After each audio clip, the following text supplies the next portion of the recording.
I am K. Padmaja, lecturer in physics, SKSG Mahila Kalashala, Tanku.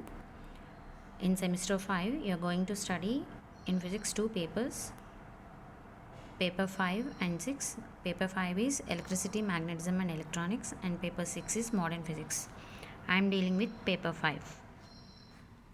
And in this paper, it consists of 5 units, including 8 chapters.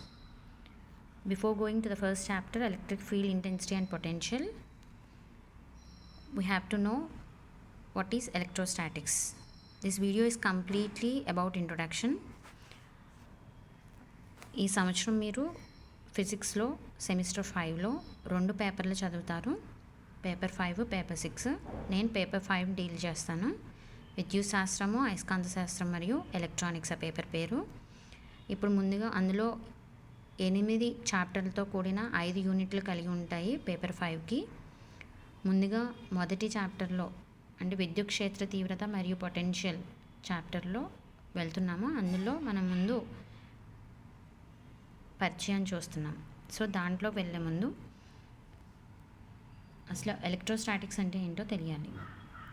So electrostatics is nothing but branch of electromagnetics which deals with charges at rest.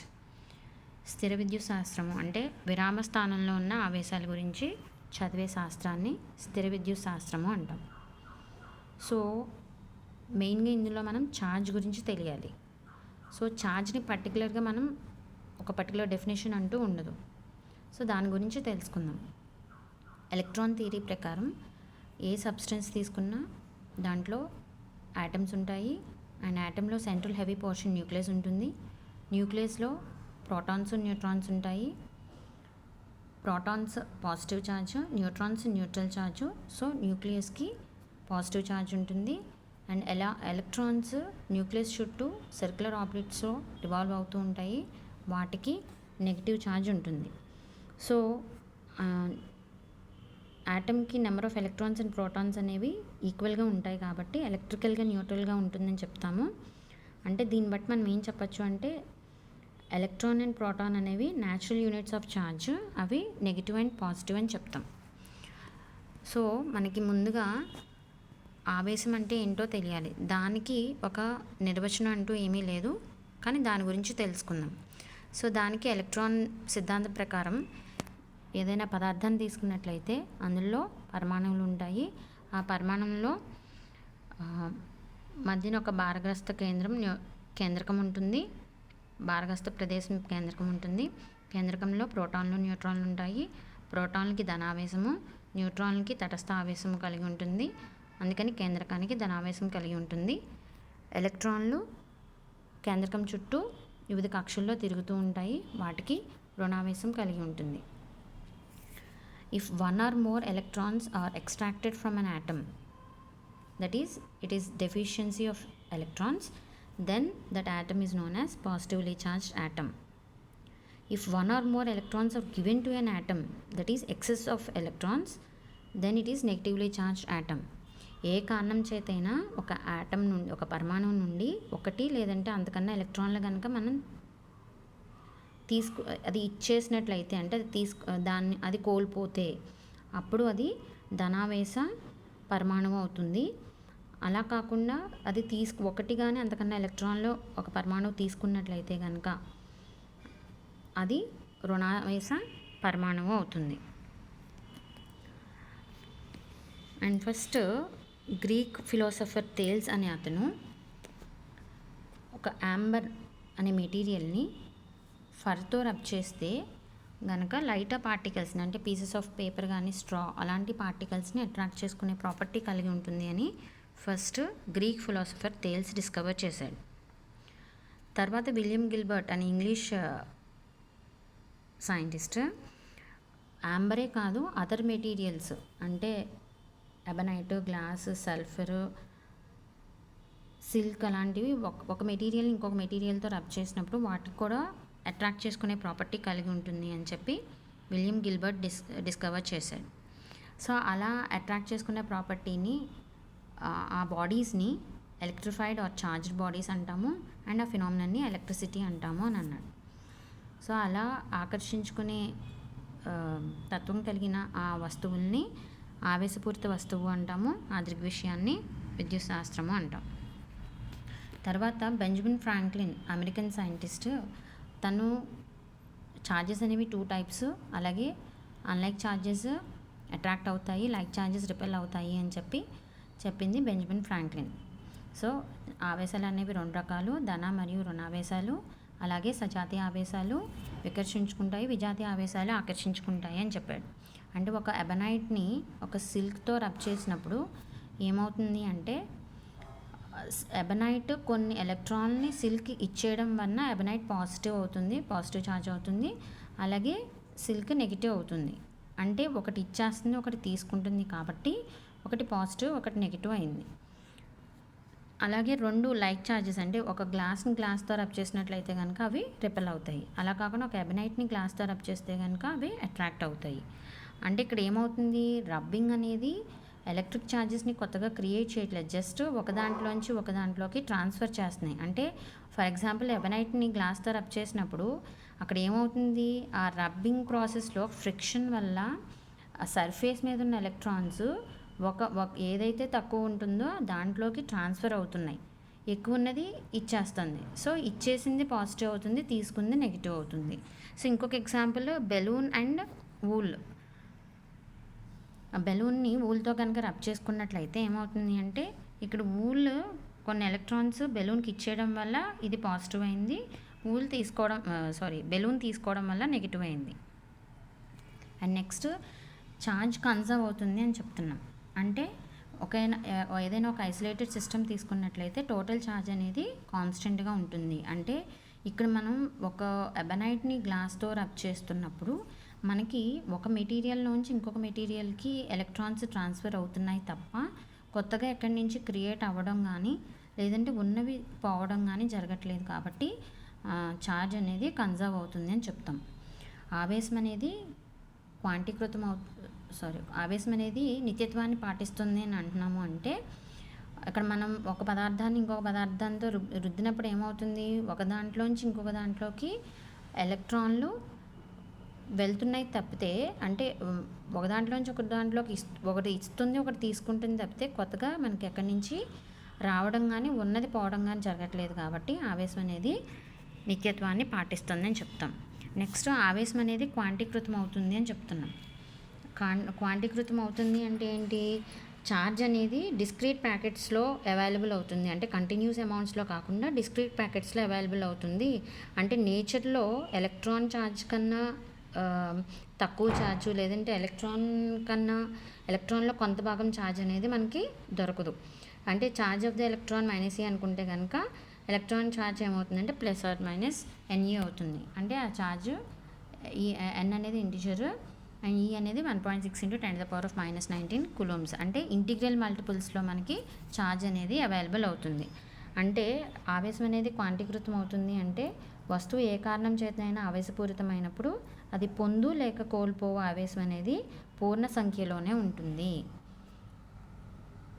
So మనకి ఇప్పటి వరకు మనం చెప్పుకున్న ఆవేశం గురించి చెప్పుకున్న points ఏంటి అంటే, ఆవేశం అనేది 2 రకాలు, ధన రుణ ఆవేశాలు. అలాగే సజాతీయ ఆవేశాలు వికర్షించుకుంటాయి, విజాతీయ ఆవేశాలు ఆకర్షించుకుంటాయి. అలాగే ఆవేశం అనేది అదిశ రాశి, అంటే ఓన్లీ దిశ ఉండదు, ఓన్లీ పరిమాణం మాత్రమే కలిగి ఉంటుంది. అలాగే ఆవేశం అనేది క్వాంటీకృతం అవుతుంది. అంటే పూర్ణ సంఖ్యలో ఏ కారణం చేత అయినా అది ఆవేశపూరితమైనప్పుడు అది పొందు లేక కోల్పో ఆవేశం అనేది పూర్ణ సంఖ్యలోనే ఉంటుంది. అలాగే Q అనేది +or-Ne, N అనేది ఇంటిజర్ 1, 2, 3. అలాగే ఆవేశం అనేది నిత్యత్వాన్ని పాటిస్తుంది. అంటే ఒక వ్యవస్థ తీసుకున్నట్లయితే అందులో ఉన్న ధన మరియు రుణ ఆవేశాలు అనేవి స్థిరంగా ఉంటాయి. అంటే ఒక గ్లాస్ రాడ్ని సిల్క్తో కనుక రబ్ చేసినప్పుడు ఏమవుతుందంటే ఒకదానికి పాజిటివ్ ఒకదానికి నెగిటివ్ వస్తుంది. అంటే ఒక దాంట్లోకి ట్రాన్స్ఫర్ అవుతున్నాయి, ఒకటి ఇస్తుంది ఒకటి తీసుకుంటుంది తప్పితే కొత్తగా ఎక్కడి నుంచి మనకి రావట్లేదు. సో ఛార్జ్ అనేది ఇన్ టోటల్గా మనం ఏం చెప్తాము అంటే, ఛార్జ్ అనేవి 2 టైప్స్, పాజిటివ్ అండ్ నెగిటివ్. అలాగే లైక్ ఛార్జెస్ అనేవి రిపెల్ అవుతాయి, అన్లైక్ ఛార్జెస్ అనేవి అట్రాక్ట్ అవుతాయి. అండ్ ఛార్జ్ అనేది ఒక స్కేలార్ క్వాంటిటీ, అంటే మ్యాగ్నిట్యూడ్ మాత్రమే కలిగి ఉంటుంది, డైరెక్షన్ ఉండదు.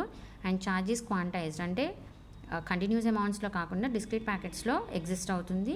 అంటే ఇంటిగ్రల్ మల్టిపుల్స్లో మనకి ఛార్జ్ అనేది అవైలబుల్ అవుతుంది.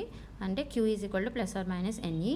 అలాగే ఛార్జ్ అనేది కన్జర్వ్ అవుతుంది. అంటే some positive and negative charges isolated సిస్టంలో కాన్స్టెంట్గా ఉంటాయి. అండ్ నెక్స్ట్ కులూమ్స్ లా, దీన్నే ఫండమెంటల్ లా ఆఫ్ ఎలక్ట్రోస్టాటిక్స్ అని కూడా అంటారు. సో దీనికి ఇక్కడ మనం ఏం చెప్పుకుంటున్నాము, ఇంతకుముందు like charges repel each other and unlike charges attract each other అంటున్నాం. అంటే ఒక 2 ఛార్జెస్ తీసుకున్నట్లయితే వాటి మధ్యన ఒక ఫోర్స్ అనేది యాక్ట్ చేస్తుంది. ఆ ఫోర్స్నే ఎలక్ట్రిక్ ఫోర్స్ అంటున్నాం.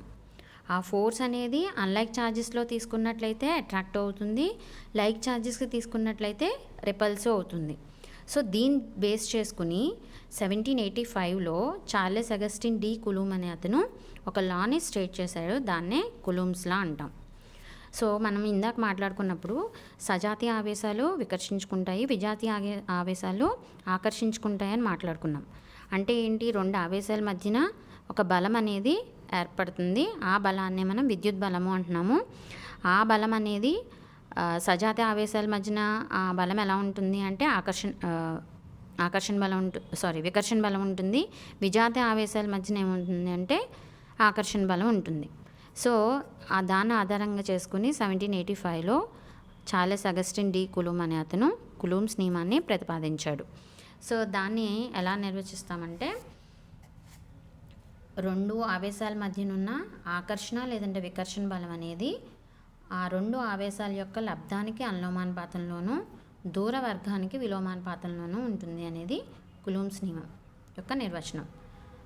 సో ఆ ఫోర్స్ ఆఫ్ అట్రాక్షన్ రిపల్షన్ అనేవి 2 పాయింట్ ఛార్జెస్ మధ్య ఉన్నది.